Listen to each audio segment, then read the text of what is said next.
For many years, the observatory in Sunspot, New Mexico, has done its job without much fanfare. Instruments up there, on the 9,250-foot Sacramento Peak, watch the sun. It's the sort of star you yourself are not supposed to look at through a telescope. Or you will go blind faster than when you jerk off in a Victoria's Secret dressing room and end up with 2 black eyes and a warning from a security guard named Sue, who identifies as a non-binary star system. In early September 2018, Sunspot Solar Observatory broke into the national consciousness, and not for a stellar scientific discovery. Instead, the facility made headlines because it and the small town around it had been evacuated. Rumors said it had been shut down by the corrupt FBI. The same FBI who set up a fake kidnapping of a Democrat governor and the same FBI who won't go after the Epstein client list. Speculation did its thing. You know how people will make up shit with no facts. Perhaps the instruments on the peak got too close to a secret, maybe a fleet of UFOs, or an alien presence, a close encounter.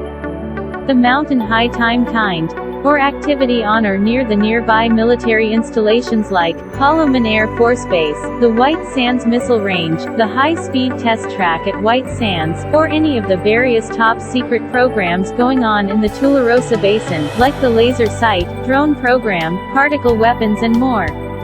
Maybe even the sun itself would soon send an apocalyptic storm our way. This one being one of the most logical theories out there considering the solar cycles as of now.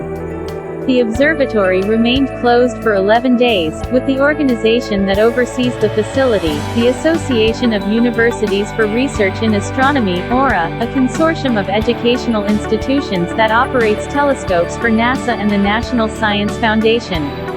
On September 16, 2018, the group released a statement. AURA has been cooperating with an ongoing law enforcement investigation of criminal activity that occurred at Sacramento Peak, it read, in part. During this time, we became concerned that a suspect in the investigation potentially posed a threat to the safety of local staff and residents. For this reason, AURA temporarily vacated the facility and ceased science activities at this location. Not long after, the public learned that the investigation dealt with the dissemination of child sexual abuse material, from a Sunspot network. Almost exactly 4 years later, the case went to criminal trial. The state charged Joshua Cope, who worked as a janitor at the observatory, with 2 counts of the possession of child pornography, and 1 of its distribution. On Monday, September 12, 2022, Cope appeared at the Otero County District Courthouse in Alamogordo, New Mexico, to face the evidence against him. The day trial began, the small courtroom was mostly empty, giving a failed attempt at theater social distancing and the fact that no one in the media reported on it, with a few cuffed, masked members of the Cope family, government employees and family and friends of the accused pedophile in the hallway. A sign above the water fountain noted that you're not allowed to spit tobacco into it, you dumb small-town rednecks. Over the course of 3 days, witnesses from the observatory, the Cope family, the FBI, the New Mexico District Attorney's Office, and the New Mexico State University Police Department testified about events and evidence surrounding the Sunspot happenings from years ago. Their memories, analysis, and data cohered into a timeline that, strangely, leaves out the evacuation that brought Sunspot onto the nation's radar in the first place. The story begins in a lot of ways with a man who carries the title, Chief Observer. My name is Doug Gilliam, he began, in his testimony, and I work at the Dunn Solar Telescope. This is the site's flagship instrument, housed in a pyramidal white building that rises 136 feet above the ground, the structure diving around 220 more feet below. Down the mountain, from the highway next to Alamogordo's Holloman Air Force Base, you can see its spire spearing the sky, pointing up toward the nearby star that is the object of its attention. Gilliam, who carried crutches with him to the stand, has been overseeing the Dunn's science operations for 20 years. Was there a time when you located something that was unusual? The prosecutor, Roxanne Esquibel, asked him. There was. One day, in May 2018, when he was fixing the computer of an emeritus researcher, Gilliam noticed a light between the desktop tower and the wall. It was shining from a laptop, he realized, a small form-factor Lenovo, plugged in and partially cracked open like a book, wedged in next to the larger computer. Curious, he took the laptop out and opened it up. The display came on. At first, he didn't recognize the picture that appeared, till he rotated the device. There it was, adult female genitalia. The image flashed, then disappeared, and another popped up, he claimed, a male kid, standing in a darkly lit room, wearing underwear, a t-shirt, and a cat mask. As I was sitting there looking, it went black, Gilliam says. All of this with no stated action on his part. The whole thing was weird, he thought, but he had work to get back to, people waiting on him. He replaced the laptop and moved on. As he drove home that night, he recalled thinking, obviously, that first image was not good for the workplace. The fact that a picture of a kid, though clothed, came right after gave him pause, but he didn't think it was illegal. He kept quiet. Gilliam found the laptop again, around 2 weeks later, when he was searching for hardware and software in a different office. This time, he testified, it was on the floor under a desk, with LEDs indicating it was powered up, but showing no display. He kept quiet. The same thing happened around 2 weeks later, in another office, Gilliam claimed, when he discovered the computer behind some books on a shelving unit. I never reported this to anyone, he told Esquibel. In the defense's cross-examination, Gilliam's strange-seeming reticence came up. There was, after all, a laptop with no apparent owner, showing at least one pornographic image, hidden in various places around a federal facility. If you see something, say something, perhaps would apply here. It was something you should have reported, right? A defense lawyer, Lauren Trout, later asked. Looking back on it, Gilliam said, yes, probably. The fourth time Gilliam discovered the Lenovo, he was cleaning a large room where telescope equipment lived. The fifth and final appearance was August 21, 2018. This was the day events started to unfold, he said. The computer was sitting on the floor of an office, open again like a book, near a package of toilet paper. The students who had come for the summer, his original suspects, were now gone, and only a few people had access to the building. One of them was an observatory janitor, Joshua Cope. Gilliam, still not having said anything, soon moved on to sorting cables. Then, though, his phone rang. It was his supervisor, calling from the National Solar Observatory headquarters in Boulder, Colorado. The supervisor asked him how operations were going. I told him that we had something strange going on with a laptop, Gilliam said from the witness stand. The events did indeed then start to unfold. Soon, Gilliam was querying the laptop's IP address, and calling his boss back to report. When his phone rang not long after, it was with the FBI. Unbeknownst to Gilliam, state and federal investigators had been training their own lenses on Sunspot, and the digital traffic flowing from it, for a while. One of those people was Special Agent Owen Peña, from the New Mexico Attorney General's Office Internet Crimes Against Children Unit. Peña regularly uses law enforcement software to search for people who are sharing files suspected to contain child sexual abuse material, looking for file hash values and names known to be associated with underage exploitation. For this, Peña sometimes uses a package called Shareazale, a law enforcement-specific version of the public software Shareaza. Shareaza is a peer-to-peer file sharing client that lets users download files from multiple peer-to-peer networks, including the popular BitTorrent protocol and Gnutella. In such networks, people get files from other users, and share their own files with other users. You remember LimeWire. The story begins in a lot of ways with a man who carries the title, Chief Observer. My name is Doug Gilliam, he began, in his testimony, and I work at the Dunn Solar Telescope. This is the site's flagship instrument, housed in a pyramidal white building that rises 136 feet above the ground, the structure diving around 220 more feet below. Down the mountain, from the highway next to Alamogordo's Holloman Air Force Base, you can see its spire spearing the sky, pointing up toward the nearby star that is the object of its attention. Gilliam, who carried crutches with him to the stand, has been overseeing the Dunn's science operations for 20 years. Was there a time when you located something that was unusual? The prosecutor, Roxanne Esquibel, asked him. There was. One day, in May 2018, when he was fixing the computer of an emeritus researcher, Gilliam noticed a light between the desktop tower and the wall. It was shining from a laptop, he realized, a small form-factor Lenovo, plugged in and partially cracked open like a book, wedged in next to the larger computer. Curious, he took the laptop out and opened it up.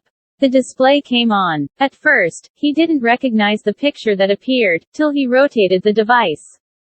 There it was, adult female genitalia. The image flashed, then disappeared, and another popped up, he claimed, a male kid, standing in a darkly lit room, wearing underwear, a t-shirt, and a cat mask. As I was sitting there looking, it went black, Gilliam says. All of this with no stated action on his part. The whole thing was weird, he thought, but he had work to get back to, people waiting on him. He replaced the laptop and moved on. As he drove home that night, he recalled thinking, obviously, that first image was not good for the workplace. The fact that a picture of a kid, though clothed, came right after gave him pause, but he didn't think it was illegal. He kept quiet. Gilliam found the laptop again, around 2 weeks later, when he was searching for hardware and software in a different office. This time, he testified, it was on the floor under a desk, with LEDs indicating it was powered up, but showing no display. He kept quiet. The same thing happened around 2 weeks later, in another office, Gilliam claimed, when he discovered the computer behind some books on a shelving unit. I never reported this to anyone, he told Esquibel. In the defense's cross-examination, Gilliam's strange-seeming reticence came up. There was, after all, a laptop with no apparent owner, showing at least one pornographic image, hidden in various places around a federal facility. If you see something, say something, perhaps would apply here. It was something you should have reported, right? A defense lawyer, Lauren Trout, later asked. Looking back on it, Gilliam said, yes, probably. The fourth time Gilliam discovered the Lenovo, he was cleaning a large room where telescope equipment lived. The fifth and final appearance was August 21, 2018. This was the day events started to unfold, he said. The computer was sitting on the floor of an office, open again like a book, near a package of toilet paper. The students who had come for the summer, his original suspects, were now gone, and only a few people had access to the building. One of them was an observatory janitor, Joshua Cope. Gilliam, still not having said anything, soon moved on to sorting cables. Then, though, his phone rang. It was his supervisor, calling from the National Solar Observatory headquarters in Boulder, Colorado. The supervisor asked him how operations were going. I told him that we had something strange going on with a laptop, Gilliam said from the witness stand. The events did indeed then start to unfold. Soon, Gilliam was querying the laptop's IP address, and calling his boss back to report. When his phone rang not long after, it was with the FBI.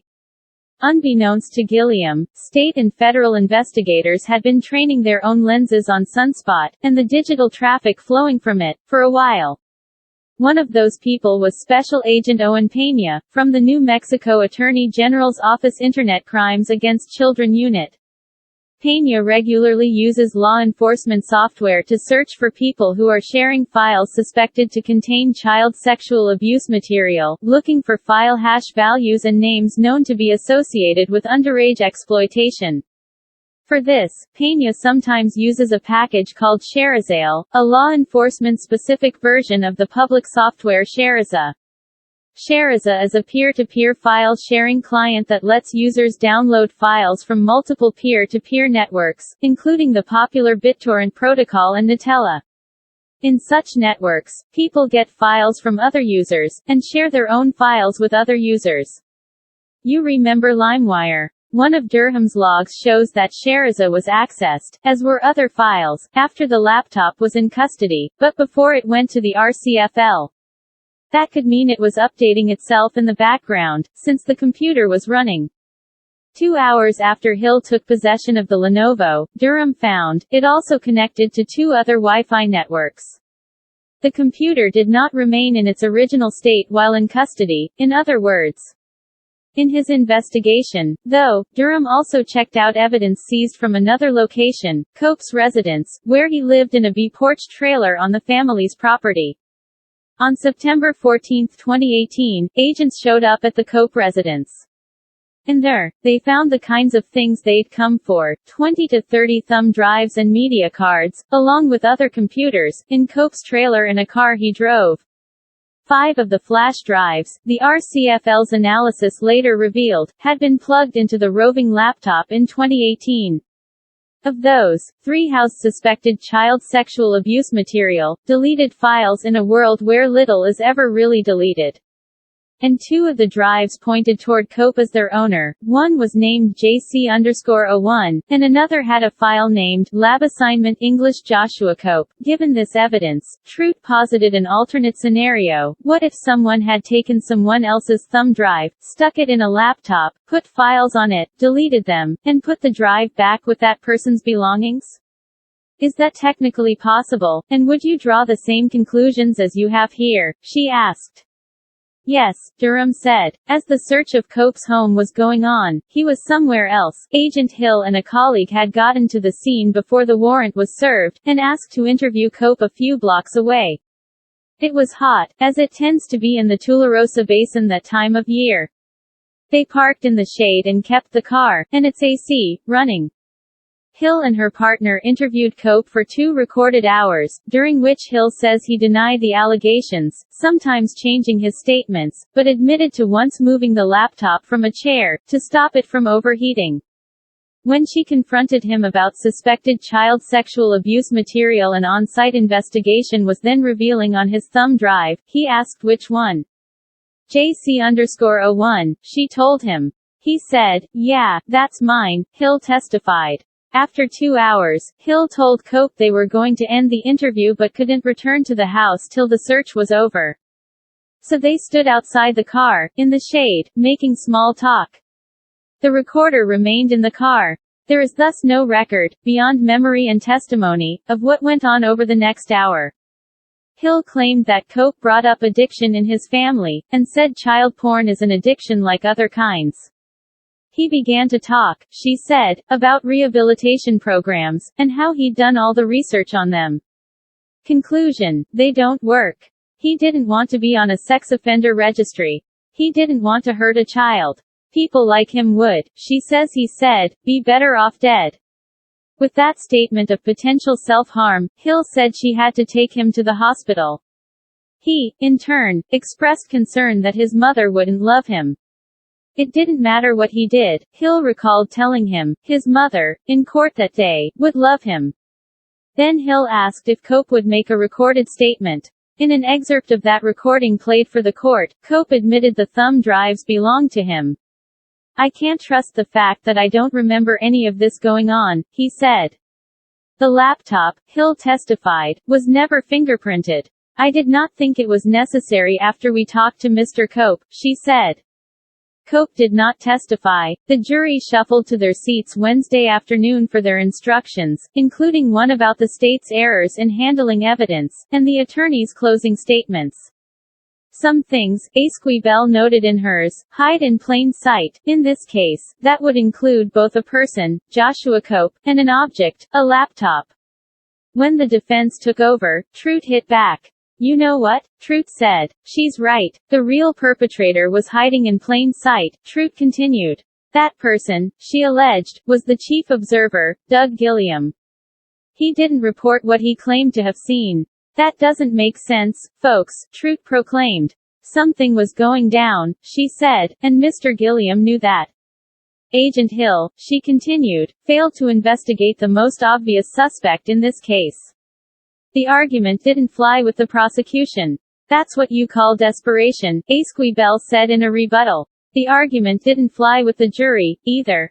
With little delay, they found Cope guilty of 2 counts of child pornography possession, and 1 count of distribution. He is currently awaiting sentencing. The case, closed, didn't really deal at all with the evacuation that shone national light on Sunspot 4 years ago. But maybe part of the problem is that there isn't enough sunlight, in general, on the goings-on of places like Sunspot. Such remote, insular research facilities, though their number is dwindling, can be found across the country, small towns largely populated by people with a shared scientific cause. It's not every day that felonies go down within their borders, at least not that we know of. But this one did, on an open internet network, with an anonymous but observed laptop, for months. The community, at least on one dark night when trial wrapped up for the evening, was cloistered. The residential roads had signs proclaiming they were for residents only. The road to the telescopes was, meanwhile, for authorized vehicles only. The way to the visitors center, shut for the night, was blocked off. The public website was even down. That evening, a storm rolled into Alamogordo, thousands of feet below. Driving down from Sunspot, you could see it coming. Relentless lightning, the kind that makes even atheists think of anger striking down from above, cut the sky, illuminating thick carpets of rain in the distance. The tempest took hours to reach town, finally blowing in like a breaking wave. That sounds like a metaphor, but it's not really. It is just, in fact, what happened, and simple at least in relative terms because it involves hard science, that of molecules, electromagnetism, fluid dynamics, photons, and no humans or their hard drives. If you believe the FBI.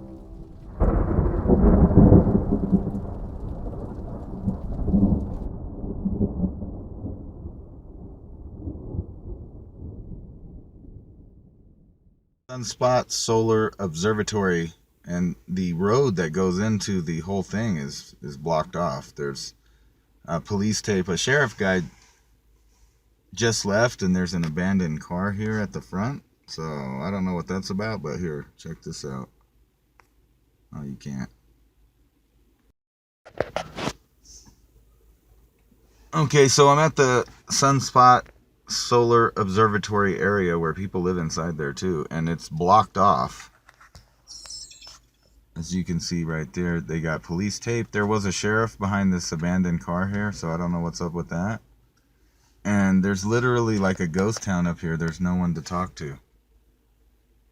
So there's nothing happening here. Like, it is dead quiet. And usually when you're up here, there's people driving around, and there's some people living here. So that's weird. Welcome to the National Observatory at the Sacramento Peak. Visiting hours are daily between 8 a.m. and 6 p.m. And you're supposed to drive carefully, but it is blocked off on the outside here. And there is this car parked here, so I guess some people had went in there, and the sheriffs are after them, I believe so.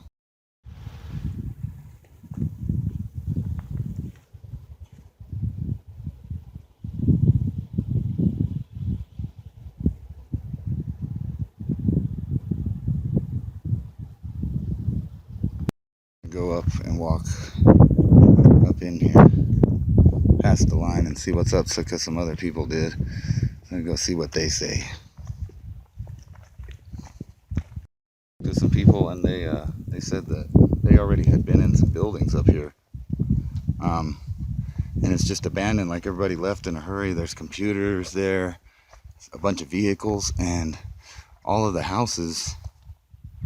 Here, let me flip. Does this flip while it's on? Nope. Okay, hold on. Like I said, it's a ghost town. All of the houses are empty. Not a soul here. And evidently, the sheriff's department came, talked to them, and left. So they're not saying anything.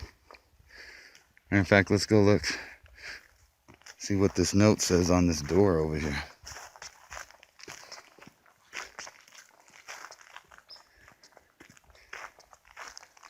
It says the laundromat is permanently closed, so they ain't gonna be washing clothes here no more.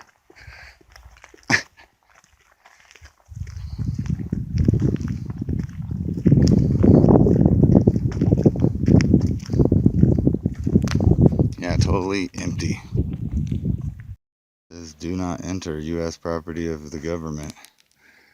But this is an old sign. Check this out, ladies and gentlemen, a drone flying by.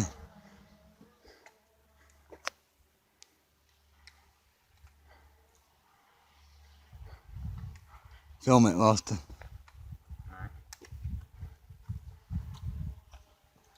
So there is somebody watching. Where'd it go? It's right there. I don't think I could see it on this, it's so tiny. Sunlight's in the way for me to film. Besides a drone flying around. And some woodchucks. No, just kidding. No woodchucks. But you can see this is the main lab. No authorized personnel. Authorized personnel only. And there's like no one here. Anywhere.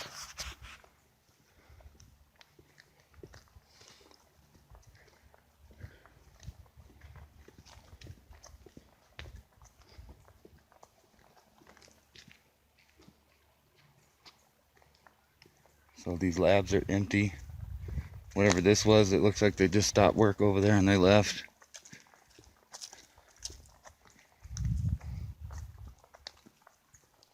There's gas tanks over there for their stuff. It's nothing there.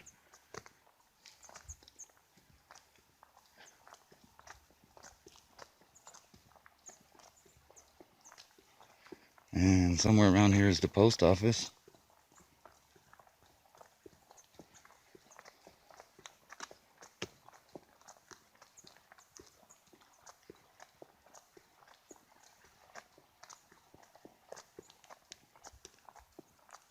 And you can see there's government cars just parked there, left there.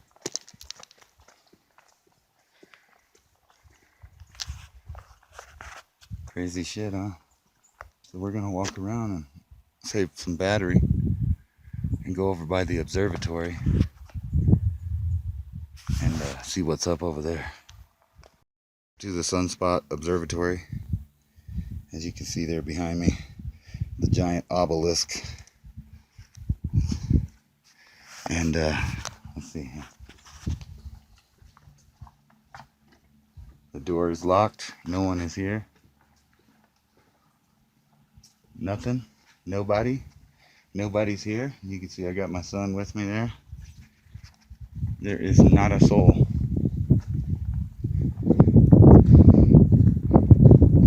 So we're gonna walk down around this loop here and see what's up. And that goes for the little observatory behind those trees too.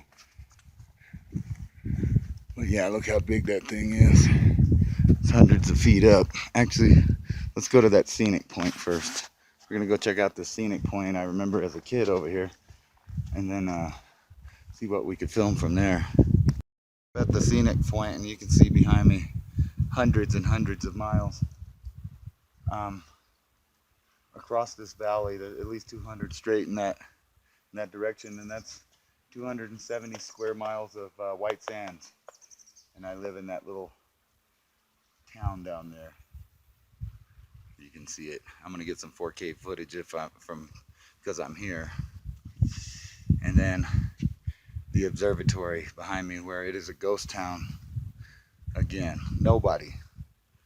Except for one drone did we see up here, and one guy leaving. And he said some of the offices were open. We're gonna go see if we could find that. But anyway, taking this view here.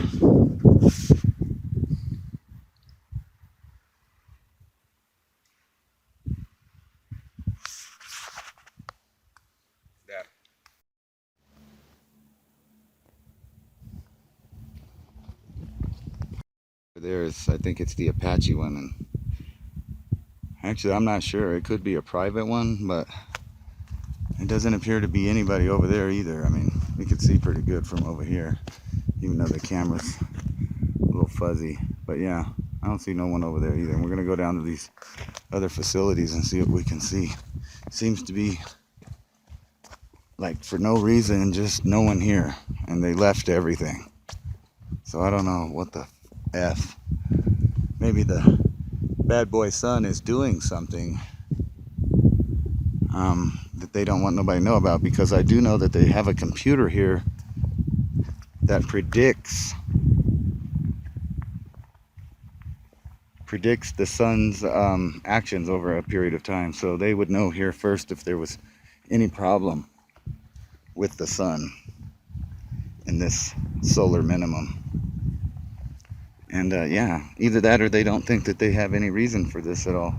You can see there's the visitor sign, but there ain't no visitors.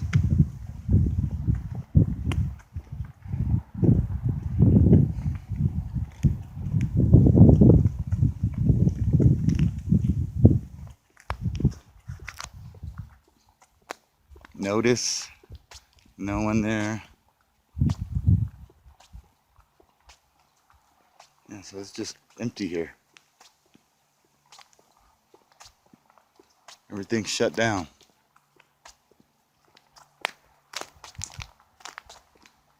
Even the places where people live in here, that people have lived in here with the Forest Service and that lived at the observatory in the little town, they're just not here.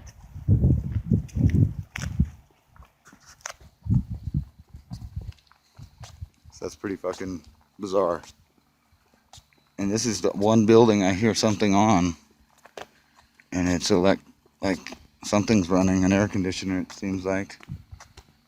Nothing at the Atana over there. The research labs were abandoned.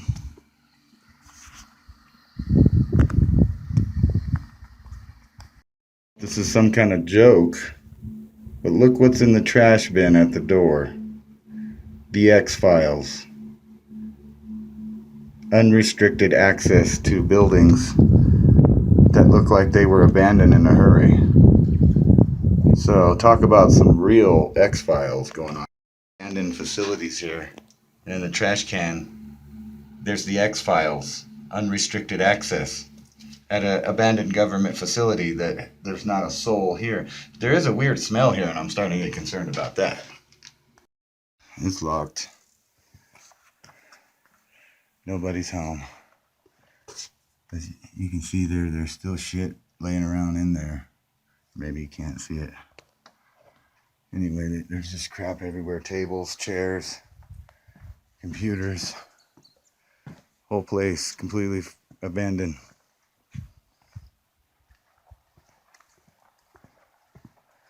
Let's walk right down here and then we'll get out of here.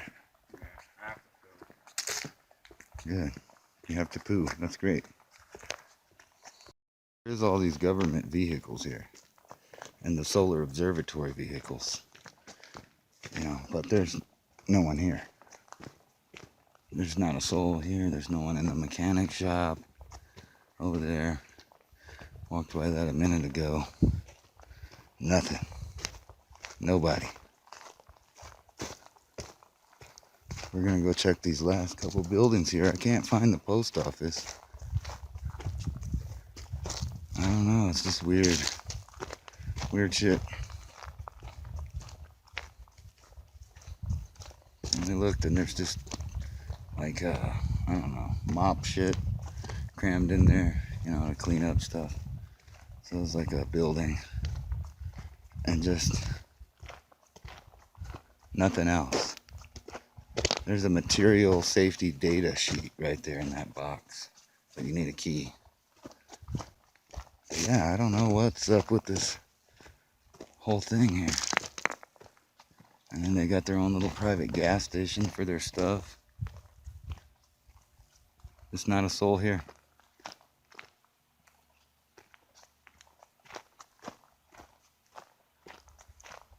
Nobody. Just me and Austin over there trying to find the post office. Alright, so we're going to go down here. We're going to look at the last couple buildings. But other than the X-Files being in the garbage and a strange smell here, I don't know what that smell is. Hopefully I didn't poison myself. There's nothing to see here, folks. Except for one big giant mystery on where did all the government people go in a short amount of time, like that fast. It's open to the public. I was actually planning on taking a tour, and now there's nothing. Nobody. The website's still up, like if it's open. There's a couple of articles about it shutting down, and support for it in case they get it up and running or some shit like that. I don't know. Anyway. But it looks like a small crowd has gathered down here at the gate. Let's see what some of these people think about what's going on. I got a little slime on the camera. What's your name? Ashley. Ashley, hi Ashley. And Ashley got to walk up Yes. in a different direction than I went. Residential zone. And what'd you say you saw there? Oh, I went up right to the curve. About 6 houses on my left, 5 on my right. Every single house is empty. There's not one car in any driveway. They're all empty and the blinds are up just enough to have the windows locked with boards. Wow. Every single home has their boards slatted. So what do you think's going on here? I don't know. I mean, I truly don't understand why. We were just talking to this gentleman who used to work for the government. He's saying obviously if it was an active scene, there would be. I said, okay, well, if it's inactive and they've left, why do they still have the tape up? Why wouldn't they remove that? Yeah, I have no idea. And supposedly it just closed down on the 6th, and it's hard for me to believe they cleaned it out that fast. That fast, that's right. And it really looks prepared. I mean, if you go up there, these houses are completely empty. There's nothing in there. Yeah, that's You bizarre. can't do that in a day. No. You cannot do that in a day. You just can't. Yeah, we walked up to the observatory and walked around it, and just this There's empty a gentleman ghost who town. went into the lab. The Yeah, door's open. I was gonna talk to The him. door is open. You can enter pictures inside. Wow, I missed the door. We checked some doors, but I guess we missed that one. He said he went inside. Wow. Yeah. All right, cool. Hey, Yeah, thanks for talking I to went us. up pretty far. It got pretty eerie. Yeah. I turned around and came back. Right. Pretty creepy. Yeah, we walked around in there, not a sign of anyone. Not a sign. Here, let me turn. I met you coming down when I went up there, and you said you found a couple doors open up there. Right. It looked like by the label of one of the signs that were kind of off a little ways from the property of these couple buildings looked like were called the main lab areas. Yeah.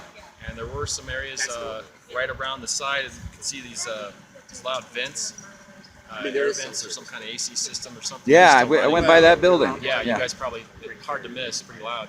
That's the building, and it looked like the side of it that had those vents had some open areas, and back in the open areas had doors, but they weren't locked. Yeah, you know what we found in that building as the one weird thing?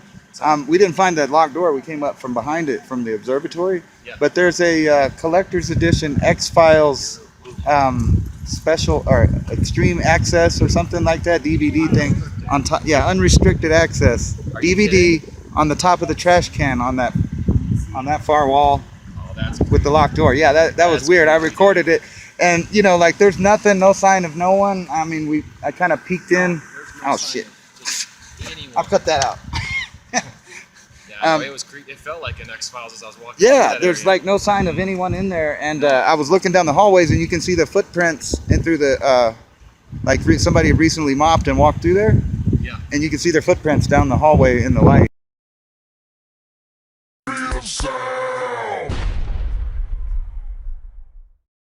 Guess I'll just close my eyes.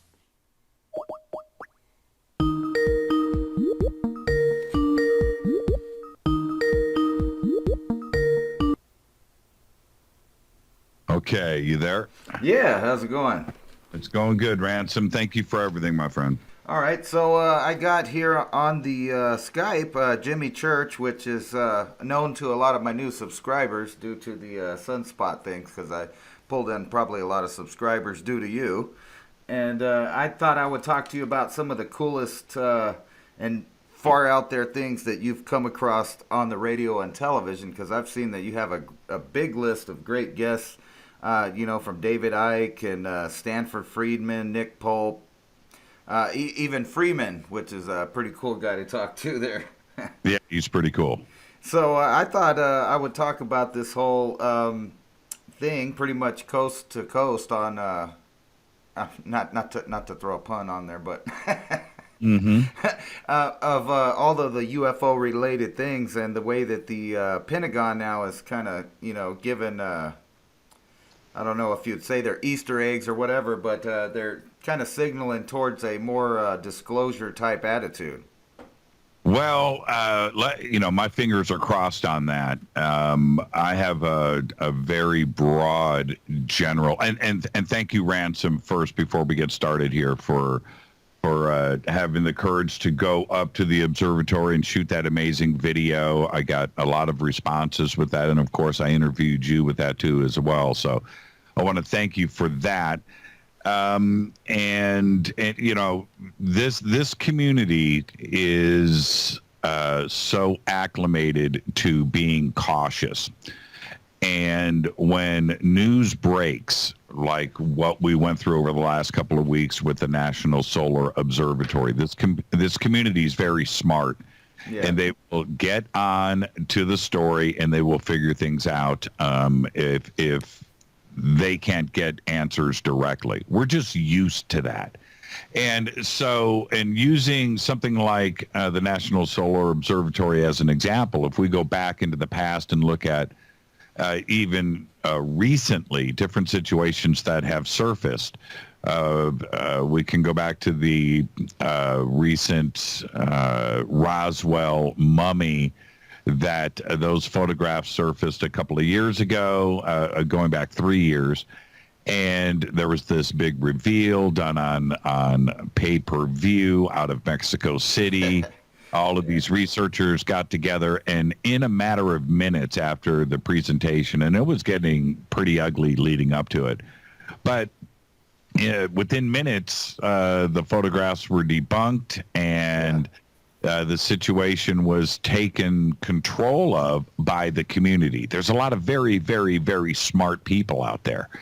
And so, which leads us to, you know, just recently with the videos that were presented going back to December of 2017, and it went all over the mass media. And of course, I'm talking about the gun camera footage from apparently some F-18 Hornets, and the Tic Tac UFO, and to the Stars Academy and stuff. Now, so the videos were released as a Pentagon release. This is a Pentagon thing. They're now working with our community. And our community, by and large, does not trust the man. Yeah. We don't do it. We don't. And so when it comes to the CIA or the FBI or the DIA or the Pentagon or the White House, them getting involved with this community, we raise an eyebrow.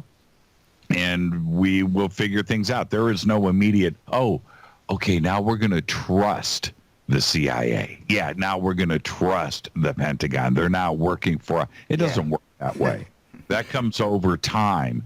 And so when we're talking now today about the Pentagon having some black program that was investigating UFOs. Well, first off, this isn't any big revelation. Yeah, right. No, that the CIA is interested in the subject and has been investigating it. We know that the FBI has been doing this for decades and decades, including the CIA and, of course, the Pentagon. This goes back a long ways. And there isn't anything new here. The name of the program, okay, well, even that is brought into question today. And I'll be doing a show about that tomorrow night. But this community will go and dig deep.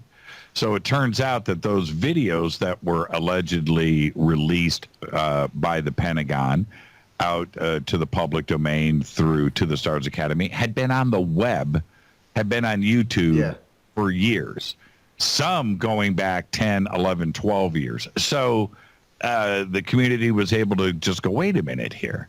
I thought you presented this to us as some release by the Pentagon now that we are friends. Well, they've been out on the web forever.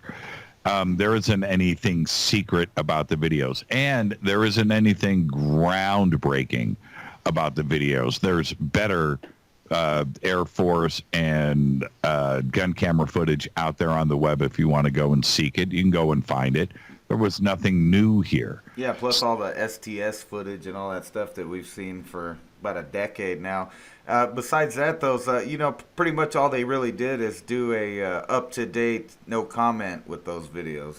Yeah, well, there's that part too. And so for this community, now, when you look at, now I know Tom DeLonge, and he's been a guest on my show, and I've had a lot of correspondence with him, and I've been there to help him and support him as this thing is unfolded. But that being said, the community takes a look at who To the Stars has assembled, and it's an exciting cast of characters, right? And you look and you've got somebody from the CIA, you've got somebody from the Defense Intelligence Agency, you've got some physics experts here, you've got Skunk Works involved, right? Pretty impressive list. Yeah. But the community steps back and go, wait a minute here. We've got the CIA involved with this. We've got counterintelligence from the Department of Defense. We've got these are known government insiders, and all of them have been working with disinformation into this community for a very long time. Now, suddenly, we're supposed to trust their narrative, and they're wanting to be part of this. The community just they're used to this. They're not going to embrace it.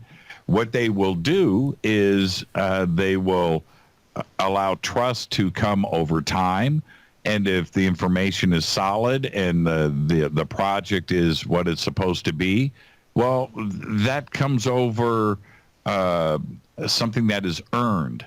It's not given, right? We just don't give that trust away, and it stumbled. It has stumbled over and over again, and we will see. We're excited, Ransom, about the mass media covering UFOs. Okay, that's great, because we have been, slapped around. And when I say we, I'm talking about the UFO community. And we have been embarrassed and ridiculed, from all levels of the media and from the Pentagon and from the White House. Yeah. And so once again, we're dealing with this. So that's so when we're talking about a relationship with the Pentagon, well, that's it's hard to believe known liars. Yeah, that's allegedly a relationship with To the Stars Academy. Yeah. And we will see. That's it. We are not going to jump up and down and be excited. And I think that DeLong, I shouldn't say I think, I know that DeLong and those over To the Stars Academy were rather shocked that this community didn't just a party. They didn't do that. We will move forward cautiously, and we'll see what happens. Yeah, speaking of weird narratives, the Sunspot thing, they took another twist when they are trying to convince the public that they closed down this entire facility that's been there for decades, moved everybody from their residential homes, boarded up the homes, cleared out things. Now they have it running again like if nothing ever happened, but they're trying to say that the reason that they did all of this massive movement and stuff was because one person allegedly got on their Wi-Fi and downloaded some child pornography. And right. It just doesn't even make sense. It doesn't make any more sense than the non-information they were giving in the beginning. That's correct. And the one thing that will diffuse a situation, especially in the media, is bring up child pornography. You want to kill somebody's career. You want to freak out the public. You want to really, bring up child pornography. Now, the darkness of those words, right? Child pornography. It's the one thing that freaks everybody out. Freaks me out. Yeah. Right. We react to that.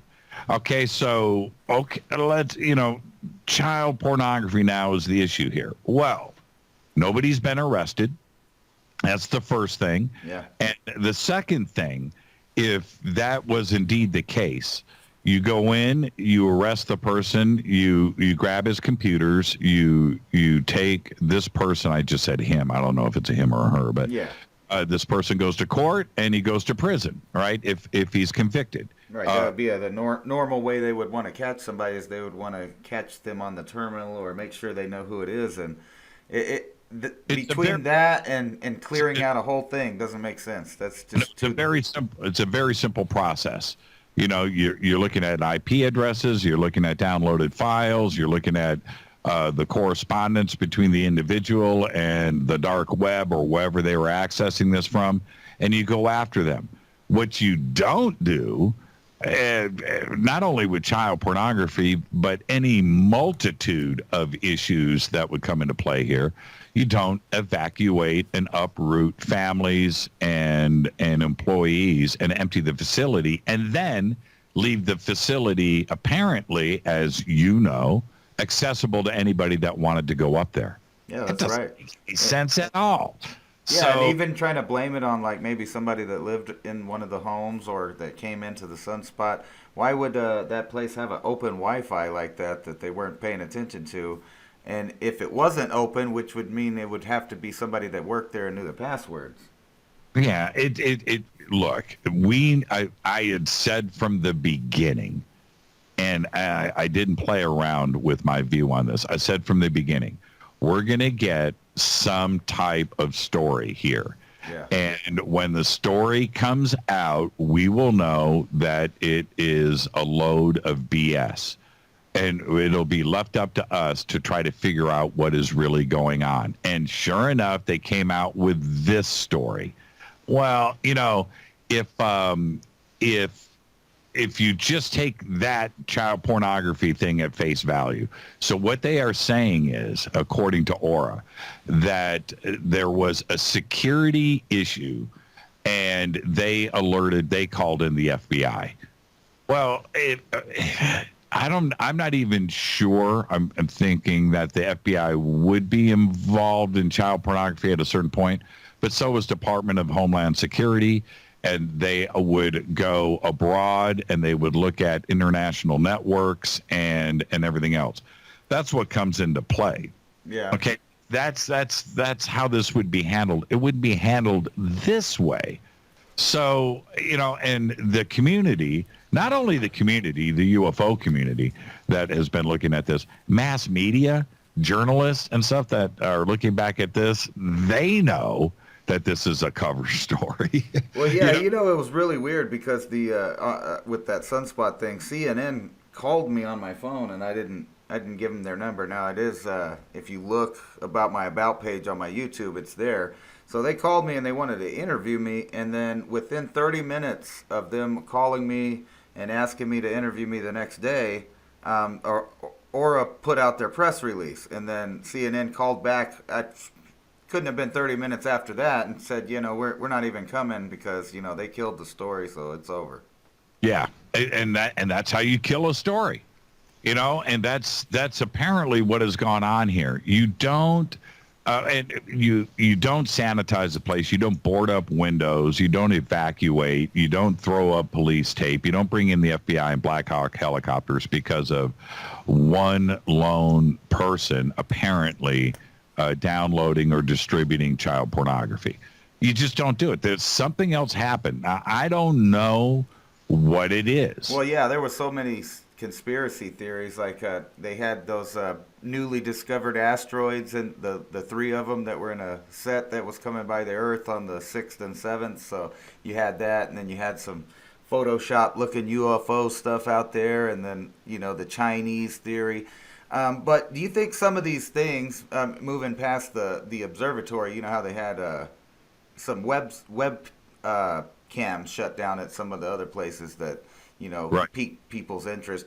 But do you think a lot of these things are happening because of the reorganization from Trump's, new Space Force they have? And I don't know if you remember the hacker a couple years ago that was from England and supposedly hacked into the Pentagon and whatnot and found that it said that there were non-terrestrial officers kind of insinuating that there were, like a lot of us think, there's been a Space Force and a black budget, separate technological thing going on with some of these TR-3Bs and different stuff that look like they may be reversed engineered. And, none of us know. We just see the lights in the sky. Well, you're talking about Gary McKinnon. And Gary McKinnon is somebody that is highly regarded, not only inside of the UFO community, but in the hacker community that doesn't do anything to, with UFOs. Yeah. He is well respected. I went to New York to film an episode for my TV show on history last year, the year before. And I went to a hacker convention, HOPE, Hackers on Planet Earth. It's a huge Well, that must be cool. Hacker. Yeah, really cool. And so I went around and I interviewed a bunch of hackers. And one of the things, once they found out who I was, there were some out there that knew about Coast to Coast or Fade to Black and History Channel. That was great. But the other ones, once they found out who I was and what I was about, they would ask me about Gary McKinnon. And it was a fascinating thing for me to find out how respected he is in the hacker world out there. That has nothing to do with UFOs. It's how he managed to breach the NASA computers in Florida in a very simplistic way and access this information. That's what they loved about him. It didn't have to be about UFOs. It could have been about kittens on some other government computers, but hacking in and getting it done in very simplistic ways is what they do. So anyway, I bet they didn't evacuate that whole place when they found out they got hacked, did they? Yeah, you would think. And the other thing is Gary McKinnon, this was about UFOs, and Obama and the government over in the UK, all the way up to the Queen, right, got involved in this battle over Gary McKinnon and him getting extradited over to the USA to face charges about UFOs. And that was really fascinating to see that play out. But getting back to this, so Gary accessed an image. And he said back then, I forget what he had, but he had like a 28.8, dial-up modem, and he had to wait for this image to load. And as it was loading, he could see this spacecraft that was in orbit over Earth. He described what he saw, but at that point, somebody grabbed a hold of the computer and shut it down. So he got to see like half of this image, but he did see a list of, which was exciting in of itself, but he got a list of names and job titles and ranks, and which indicated that there were off-planet members of the military that carry designations of being part of a space force. Now, we all know that the government has secrets, and they need to have those secrets. They need to maintain those, and I think by and large we respect that. Yeah. But we only know what we are fed when it comes to being in space, and a few of the points that are very obvious is that we haven't been back to the moon. No human beings have been above 400 miles in orbit because of the Van Allen radiation belt. Everything stays inside of that in some type of near Earth orbit, somewhere between 100 and 300 miles up. Right. And that includes the International Space Station. And nobody's been back to the moon or elsewhere. And that is what we are told. Then we have things like the X-37B, that program, which is up sometimes for a year or two in space before it comes back. Yeah, they actually launched that from here. There's a mock one up on the mountain I filmed, so it's about the size of a little minivan. Right. And so the X-37B is top secret. There are thousands of engineers and pilots and physicists and scientists that are involved in that project, but we don't know anything about it. Yeah, what was it doing up there all that time? Well, it's up there right now, know? And so if you want evidence of a secret space program, you can look no further than the X-37B. Yeah. And that is what they are letting us know publicly. What is it that is going on in the black projects in the background? And exactly.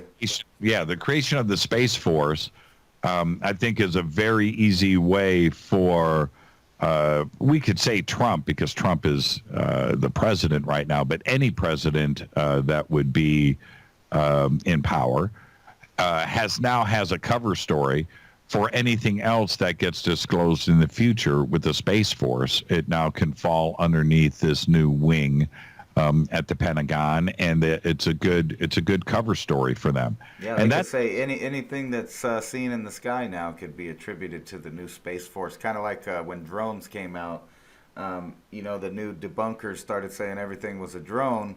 The only problem with all of that is, these things have been around for thousands of years almost, where people are seeing stuff in the sky. Because I recently went and took a bunch of pictures at the National Petroglyph thing over here by where I live. And Right. there's some pretty crazy stuff on the rock that's supposed to be 1,000 to 3,000 years old, if that's the right date for that even. And Right. like alien looking stuff. There's all kinds of weird looking star symbols and galaxy symbols. So it kind of makes you wonder. When they got this new space program, does that mean there's going to be more secrecy now or less? Kind of like you said, they can explain anything away. Well, we have to ask ourselves a few questions. Why did we stop going to the moon? That was a very sudden, abrupt situation. Why? And that's just the United States. Why hasn't Russia gone to the moon? Why hasn't China gone to the moon? Well, they put that little dinky. They always tell us they're putting these rovers up there, and you can never really know where they're at. Well, I'm specifically referencing humans. Yeah. What's the deal here? Well, I don't know if we haven't been back to the moon. I don't know that. I don't know if we haven't been to Mars. Well, when you kind of look at that old Werner von Braun, messed up his name, Werner von Braun, or whatever. You remember that old Disney special he had where he showed all the cool stuff, like the bicycle wheel space station and all that stuff. So we know we've had the technology to do all of this, all the way since the late 50s. And like you were saying, who knows what that they have? It seems like everything that they show us is probably 30 years old, because I remember growing up here as a kid watching the stealth fighter fly around, a decade before it was declassified. It was common knowledge around here in this valley that what it was and, where it came from. Well, I expect a secret space program. Our government better be doing all of this. I expect that. I really, really do. I don't need to have all of the information. I understand the need for secrecy in this, and we're certainly not going to let the rest of the world know, and others out there that don't have our best interest in play, to know what we are doing and what technology we have to support it. So I respect that, but I expect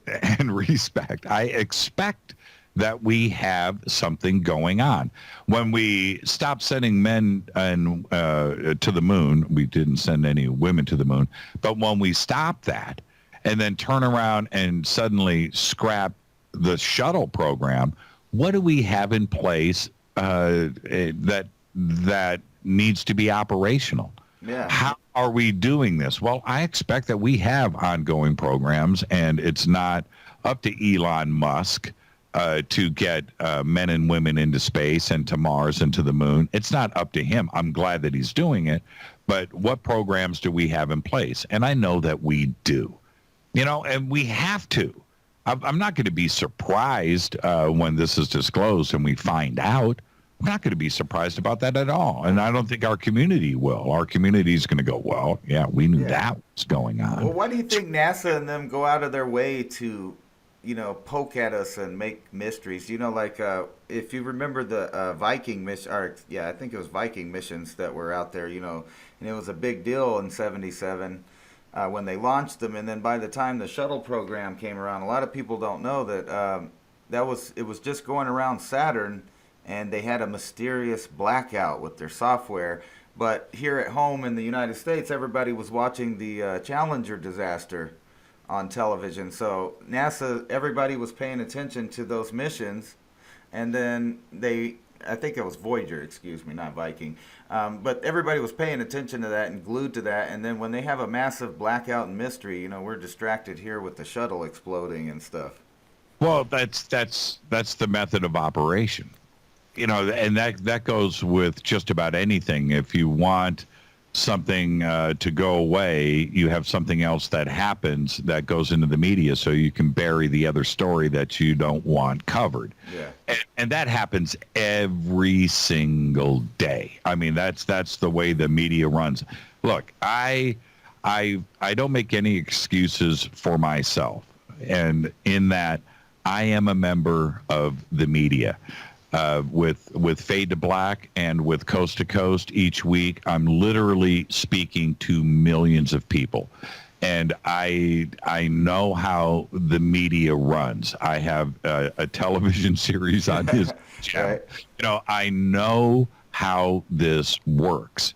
And I have chosen to not censor or edit myself. I need to make sure that the information that I speak about is credible and is vetted. Okay, I need to make sure about that part. But what I definitely have chosen to do is not to hold back. And it's a very strange tightrope to walk. I have spoken about some pretty amazing things out there, and I have not been contacted by the media.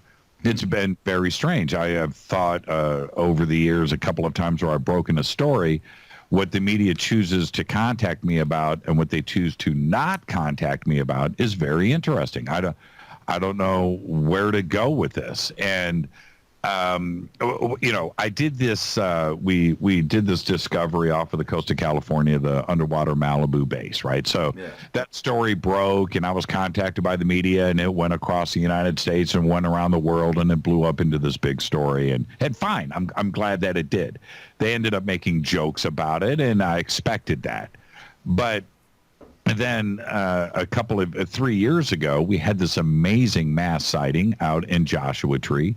We had a documentary film crew there. We had hundreds of witnesses, and we saw this craft take off from the surface of the earth, fly up into the atmosphere, park itself, and turn into a star, and then dart off into space. Yeah. All documented. I went straight on Fade to Black. I went straight on Coast to Coast. I told the whole story live. I've got all of these hundreds of witnesses and video footage and camera footage, and everything is in place. Nobody contacted me. Nobody asked me about the footage. Nobody wanted to do an interview. CNN, Fox, nobody reached out. And that's where we are today with this. I am happy with the coverage that we have gotten since December 16th, 2017, when the New York Times and the Washington Post, and then of course CNN and Fox and everybody else grabbed hold of the story and put it out there and raised awareness around the world about this very important subject.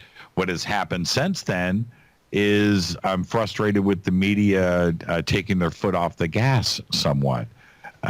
And allowing it to once again go into the background. So where are we with disclosure today? I don't need disclosure. I've seen the things that I have seen. I've got all of my witnesses and the fun that I've had in doing all of this. I don't need disclosure. But the community and the world, but the community will expect nothing less than the president stepping up to a microphone on live TV saying that we've had alien contact for years. ETs are real. They visit us every single day. And that is disclosure. Yeah. And so how close are we to that actually happening? Well, my view on that, Ransom, is a very simple one.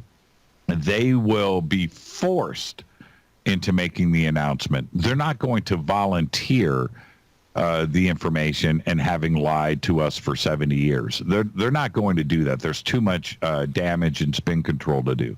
But if something happens where Gary McKinnon or Anonymous or somebody else does a document drop on WikiLeaks of videos and documents, that will force the government into coming up and admitting this deception and having to disclose at that point. That's how disclosure is going to happen. It's not going to be because of what, To the Stars Academy or anybody else is alluding to, that suddenly we have a bunch of friends in the Pentagon and at the CIA, right, and they're just willing to just come forward with all of this. That's not how it's going to play out. And that in of itself is disinformation. That it's simply not going to happen that way. It will happen by accident. It will be something that's out of the government's control, and then we'll have disclosure. Yeah, it seems like to anybody with the brain, there's enough evidence out there that you would, like you said, you don't need someone else to the government to give you disclosure. Like I've seen plenty of things that are unexplainable myself. Now I can't say whether or not they were military or extraterrestrial or what they were, but I know they weren't claimed in the reality that they're pushing on me. Well, see, this is the thing. You've seen your stuff. I've seen my stuff. We've got millions of witnesses and contactees around the world. So we feel pretty good about where we are coming from. Okay, but you yourself went up to the National Solar Observatory when the place was evacuated by the FBI. You're walking through there. You could have vandalized the place. You could have done you could have stolen. You could have walked out of there with computers and tools, maybe even drove away with a new car, right? And could have done whatever you wanted. But when you walked through there and your camera went through the window with your son, and on top of that trash can is an X-Files DVD, out in plain sight, that was left there for you to see. Yeah, that's exactly what I said. That's got to be a joke. Somebody's messed. It's not a joke. No, that is deliberate. And the fact that the sheriff met you at the gate and then turns around and leaves and allows you to walk across police tape says everything. They wanted you to go up there. They wanted you to see what you saw. They wanted you to report it. And that is part of the entire situation with the FBI. Now, we have to ask ourselves, why? Why the DVD? Why allowing you and others, right? Paul Martini's to fly his drone up there. Yeah. If this was some big security concern, child pornography, theft of national property, computer systems, whatever the narrative is that they want to spin on us, you would not have been allowed to go up there and just videotape a crime scene. Yeah, that's exactly. No. And the tapes only said caution, and I keep telling people this, that I was cautious. I didn't try to do anything dangerous, especially with my kid there, and I only went there for information, and I didn't get any. Well, and why did they allow you to do that? Yeah, and that doesn't make sense, according to their whole story, that there was some kind of security concern. Paul Martinez went up there again a couple times, and he talked with their, rent-a-cops that they hired there. And on the first time, they said they're going to be there 24/7. And so I went back up there probably 4 o'clock in the morning on the day that they were supposed to open, thinking, if that place was cleared out and they were reopening tomorrow with regular business hours, that they would need to, ship in some stuff or bring their stuff back. But that wasn't the case. It was a complete ghost town all the way until they supposedly opened. So they're on the bare minimum. And the security straight up lied to the guy and said, they were going to be there. They weren't there. And then later on, he went back again, and they tried to tell him that he can't film it, and that they're going to go after us for our footage on the internet. And this is just the security guard, so you can take that with a grain of salt. But yeah, and we will find out. This community is very smart and very vigilant, and when it comes to something like this, we're not going to stop until we get the answers. And you are part of that, and I really appreciate everything that you have done. But we have got to get way beyond this cover story. Yeah. And I know that they are hoping that once they say the words child pornography, that everybody is hands off and they don't want anything else to do with the story, and that they want all of this to go away. I feel in my bones that if something happens ET related at an observatory, at some type of radio telescope complex, that this is exactly how it would have played out. And you know what's funny, that I think I'm just going out on a limb here, but there are so many lights in this valley constantly, and they're similar to the Phoenix looking lights, but more than the video that you see of the Phoenix lights, which is kind of just a row of lights, the ones that people got. These will move around. and make different shapes in the sky, you know. And right after they disappear, the Air Force out here at Holloman will send up 2 planes every time, and they'll drop flares.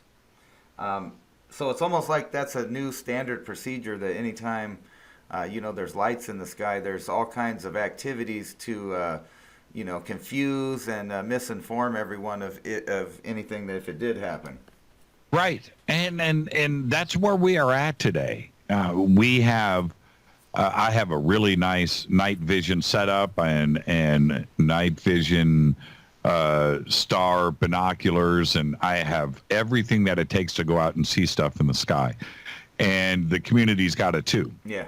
I go out and I look up all the time, and I see things that you can't see with the naked eye. And it's obvious that there is something going on. I don't know, Ransom, if this is our technology, if it's off-world ET technology, if it's a combination of both. I don't know. Yeah. I do know is that the government isn't mentioning this, that we have this technology. When I see, you know, something cruising around in the atmosphere, making crazy turns, I know that it's not a satellite up there moving at these great speeds. That's not how they're used. So what is it? And not only that, you know, people keep telling me that you cannot see a satellite, that it's physically impossible to see something that small going that speed. But yet, if I go up here on the mountain and the air's clear, you can clearly see things at a steady pace going across the sky. You know, so if they're not satellites, what are they? Well, you have to, yeah. There are some satellites that are up there moving. There's no doubt about that. Those, most of them are moving around the equator, and it's a gravity thing. Yeah. Anything that is moving in a north to south or south to north in a polar orbit, that's a difficult thing to do because you're dealing with magnetics and the way that those orbits would run. It's a very complex tear up their machines. So when you see something moving in those directions or off axis, you know, southeast to northwest, you know, at an angle, that's a crazy thing. And most satellites are in a geostationary orbit. They are just up there and parked and are not moving. And if you do see them, you would think that they were a star, you know, because they're just reflecting sunlight up there. Exactly. Every direct TV guy knows that, you know, he has a certain number of degrees he can go set the little dish to, and the satellite's going to be there. Right. So we see things up there that are moving around that don't make any sense. And I don't know what technology it is, but if it's some kind of anti-gravitic off-world technology that our government is in possession of and not letting us know, that's pretty uncool. And that comes into play with the disclosure narrative. When it happens and we find out that the government has some type of free energy, anti-gravity technology that civilians don't have, that we could use to harvest food or transportation, or, you know, free us up for, you know, from our chains to oil and the petrodollar, then we've got a problem. And so that's part of this disclosure thing, where the government isn't going to freely just step forward with all of this information because they have a lot of answering that they have to do. That's a good point. In closing, what do you think about the, you know, kind of as you were just saying there, with some of these technologies, and not even the fancy ones, but like right now, a person could, without the government interference, get solar panels. There's machines that'll take water right out of the air and you can filter it. I mean, we have enough technology that each individual family could do their own thing, produce their own power, and have all day to, you know, create things or ponder or do whatever it is they do to enjoy true freedom. So, you know, kind of to that point, what do you think, or is there any time in the foreseeable future that the governments of the world will actually let people, you know, use the technology we already have? Well, it comes down to a very simple thing, and it's kind of dark, but it's really the truth. It's money. Yeah. So until a corporation out there sees the profitability in building a sustainable infrastructure, and they see the profit in that instead of the profit of selling electricity and selling gas, natural gas, and oil. And until that happens, there's not going to be anybody interested in doing it. Yeah. And that's really the truth. That's the bottom line. It's definitely sad, but the truth. Yeah. Yeah. And until that day happens, look, if you build a magic box, right, and it enabled to suck electricity out of the air for free, and you put it on every single house, every single car on this planet, and everything is free. Well, now, how much do you sell the box for? Exactly. Right. Now, and until that happens, and suppose let's go even crazier. What if you could build this box for $1? Right? That it was some kind of magic, right? It's just some kind of unbelievably simple thing. Well, there would be wars to stop it. Well, that nobody would do it. Nobody would do it. There wouldn't be any profit. Or do you turn around and sell these boxes because you have to make up for the profits that you would be losing in gas and oil and electricity and coal and nuclear power? You're giving away those profits. So if you sold, let's say, a box like this to every man, woman, and child on this planet, to the total of 7 billion people, you're looking at $7 billion. There's no money in it. Right. Each company makes that per year individually on their own by the thousands. Yeah. So if you sold this box for $5, $10, $100, right? $100. Oh, wow, that's pretty good. That would be $700 billion. That's a lot of profit. The profit stops there. There's no money made the next year or the next. Well, sort of. I mean, you would have a whole economy of people that had time to invent more stuff. Well, look, that's you and I walking around with flowers hanging out of our pockets. I get that. I understand that. But those that are in control of the banking system and the money and the manufacturing are not interested in that. Yeah, of course not. It's really not that simple. When you look at somebody like, Bill Gates, Zuckerberg, pick somebody that is, Bezos, that is sitting on in their own bank account $50 billion, right? $100 billion of money. They could take 10 billion of that and build houses all over Africa and set up a school system for everybody and allow everybody to have food, shelter, and health care for the rest of their lives. Well, I kind of disagree with you on a little bit that it's money, because that's the answer that everybody always says. Why do we go to war? Why do they could do all of this stuff for money? The only problem is that the elite print the money, so they don't even need the money. They have more wealth than you can imagine. So the money's just there to control you because you want it. Well, then you answered your own question. Yeah. You answered your own question. And look, it's very simple. How much money do you need, right? Why is it that once somebody, has is considered a billionaire, and you could go and spend $1 million a day, spend $1 million a day shopping for the rest of your life and your children's lives and never get to the rest of the money? What is it that you need more money for? But, Ransom, they still do it. Yeah, don't need the power. They got the power. So, I'm waiting on my Brewster's Millions moment anytime now. No. You get it, man. You'll get it. Thank you so much, Ransom. Great conversation. Yeah. Keep it going. And if you get any information out there and you need my support on anything, we are here for you. That video is historical. You shot that with your son. You have a lot to be proud of, and I'm proud of you, and so is this community. All right, man. I appreciate you coming on, ladies and gentlemen. Jimmy Church, and don't forget to check him out on Fade to Black on his YouTube channel. And you have you're on all kinds of radio stations, correct?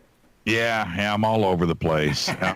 You know, all you have to do, anybody out there, it's very simple. Just go to jimmychurchradio.com and all of our outlets are there. Any way that you want to listen to the show is there.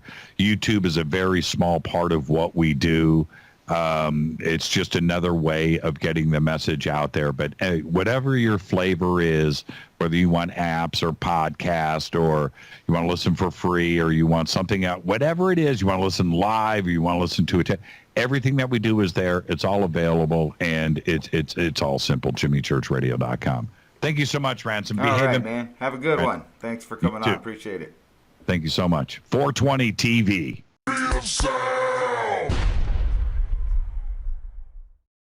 Guess I'll just close my eyes.